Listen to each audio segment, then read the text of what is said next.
March મહિનો નજીક આવતા વિવિધ સરકારી વિભાગો પોતાના વાર્ષિક લક્ષ્યાંકો પૂર્ણ કરવા સક્રિય બન્યા છે। તેની જ કડી રૂપે પશ્ચિમ કચ્છમાં પીજીવીસીએલ દ્વારા છેલ્લા એક માસથી મેગા ડિસ્કનેક્શન ડ્રાઈવ હાથ ધરવામાં આવી છે।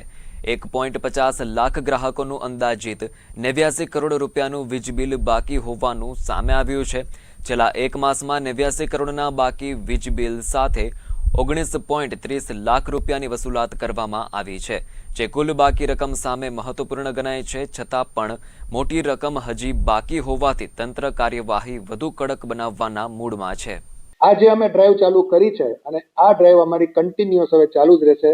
જ્યાં સુધી કોઈ પણ ગ્રાહકોના પૈસા બાકી હશે તો ત્યાં આ ડ્રાઈવ કરી અને એમના વીજ જોડાણ કાપવામાં આવશે। અત્યાર સુધીમાં અમને જે અમારું એક મહિનાનું જે ડિફરન્સ છે એ ડિફરન્સ જોતા અમે કુલ 19.30 લાખની રિકવરી કરી છે અને જે ઘણી સારી રિકવરી થઈ છે। હજી ઘણા બધા ગ્રાહકોના બાકી લેણા છે, તો આ ગ્રાહકો ભરી જાય અને ડિસ્કનેક્શનમાંથી મુક્તિ મેળવે।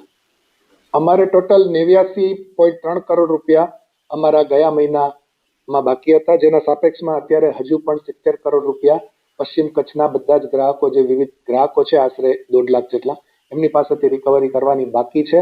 એટલે ફરીથી નમ્ર અરજ છે કે ડિસ્કનેક્શન ન થાય એની કાળજી લઈ અને પૈસા ભરી જાય।